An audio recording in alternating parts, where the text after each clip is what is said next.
The 24 cars that will battle for $12,500. 4 wide as we get ready to roll here. The Angler Machine and Tool Highbanks Hustle.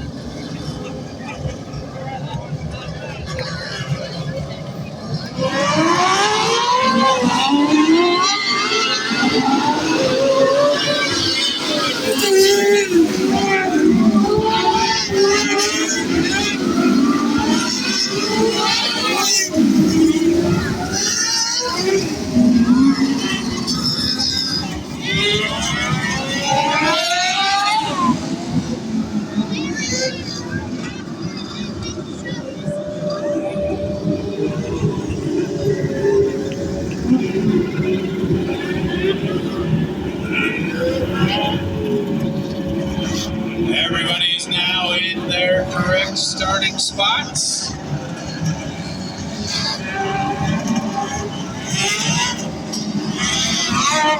Basil Holmes shows them the furled green flag. We will be ready for racing this time around.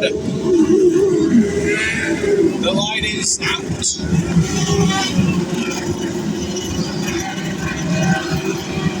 Joby Miller and Sam Johnson man the front row.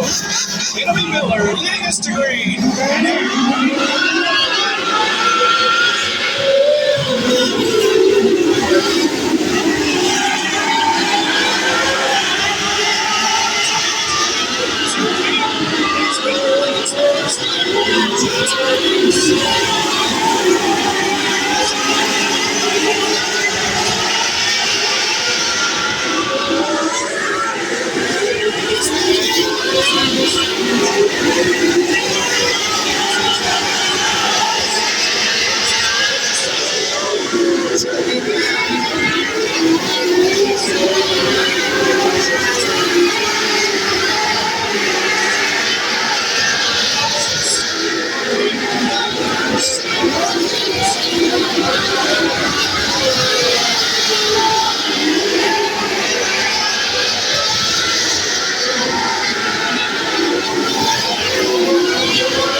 Flames in turn 2, and I believe that was your third starter, Colton Hardy. That's going to necessitate the red flag.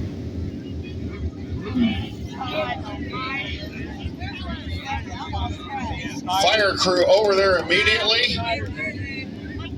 95, right behind Kobe.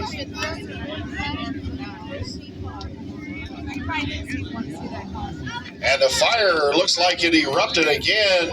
Another shot with the extinguishers.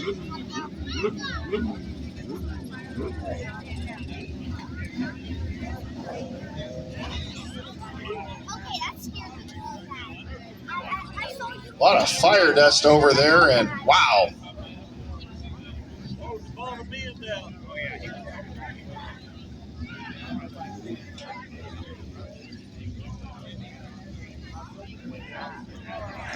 They're trying to get the car to move, and there it goes.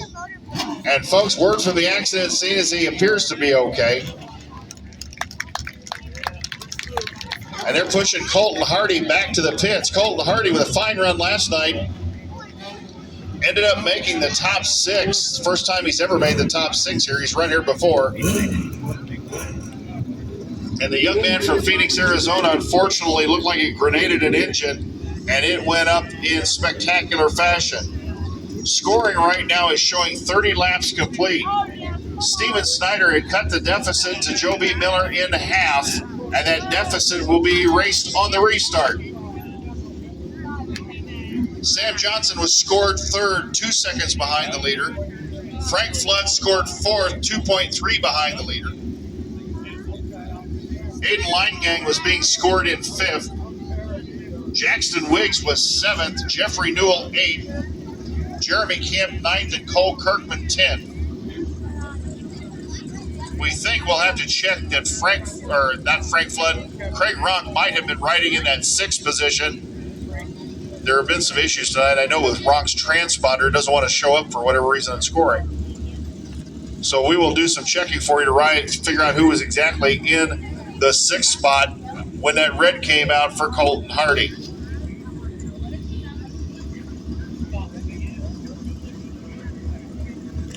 Darren, I've got to say that the first 30 laps of that race, of the hustle tonight, were about as hard fought and about as fast as I have ever seen. They were rocket ships around here. Spectacular. I mean, that's the only word you can say is to have a full field to go 30 laps without any issues, and it wasn't like guys were lollygagging around just letting people go. This was some hard racing action, but great work by the entire field. And the first caution is because somebody's losing engine. That shows you how hard the pace was of this race for Colton Hardy to have an engine go up like that. You don't often see an engine go up like that in a micro race, especially in a 1/8 mile, where it just grenades. Oil obviously got into a hot area, caused that fire, and we hope that. I'm sure the kid probably felt a little heat there, but where it was, it appears he's okay, and we hope so. Now, the interesting thing here on the restart, we talked about this last night, Jay, is when you had a car that was so dominant, and now Joe B. Miller he's got open track in front of him. But Steven Snyder Jr. has been spectacular and able to kind of reel him in and make this a very interesting final 10 laps. And Steven Snyder Jr.'s run here several times, and he's been fast every time he's run here. You know, he's in a different car tonight. The car he had last night, whatever reason, they had issues with it, so he's jumped into the Hyper House car, the car number 95, a car he may not be familiar with, and he's been a rocket ship here tonight, and gaining on Joby Miller, a guy who's got a lot of laps around here, who's won both the Sprague and the Highbanks Hustle.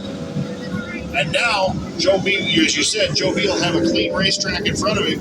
I don't know at this point, I don't know if that really matters. Snyder's looks like he's got a rocket ship, and he was coming pretty quick.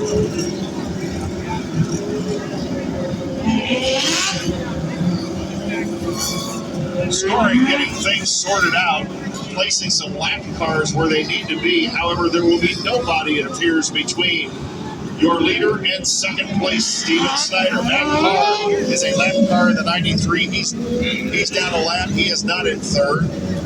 Brecken Reese is not in the fourth position. He's also a lap down. Sam Johnson in 72 is your third place car. The 15 is a lap down. The 21 of Osentowski is a lap down. The 81 of Flood is fourth. Line Gang in the 18 is in the fifth position. And then I believe Jackson Wiggs actually does right in the sixth position. So Jackson Wiggs in the sixth spot. Jeffrey Newell 7th, Jeremy Camp 8th, Cole Kirkman 9th, Nate Senzel is riding in the 10th spot. We get set to go back green and begin lap number 31. 10 laps to get it done.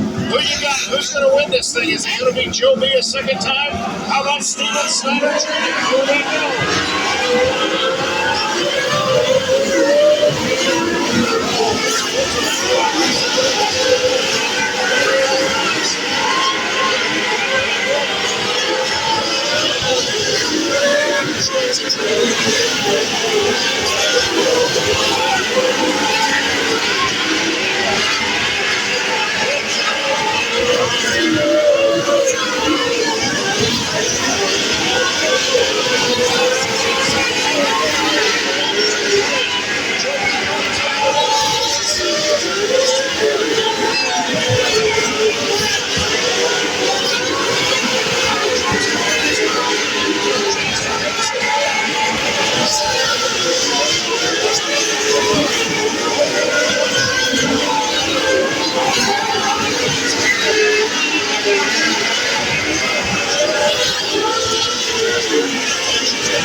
Two cars synchronized spinning over here in turn 3.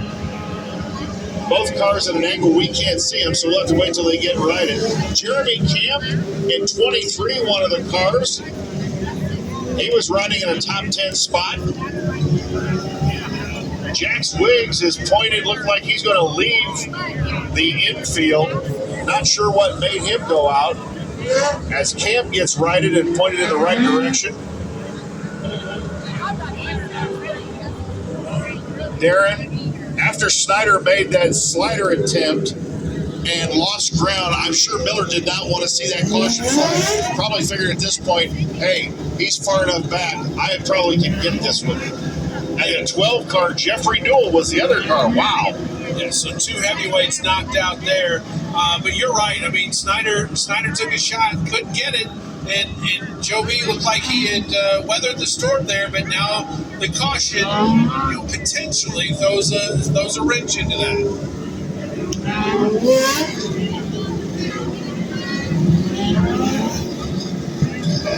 All right, that'll move your top 3 up nose to tail, and Flood just put one car between him and third place. So who are you rooting for? How about Frank Flood? Want to see a 3-time winner? How about Sam Johnson, a first-time winner? How about Steven Snyder Jr.? How about people who are rooting for Joby Miller to become a 2-time winner? 6 laps to get it done, and you got to know Steven Snyder Jr. is going to take another shot with a slider. Let's see if it's on the restart. Recall is out. Miller trying to protect the bottom.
By Cole Cushman, 18th to 5th.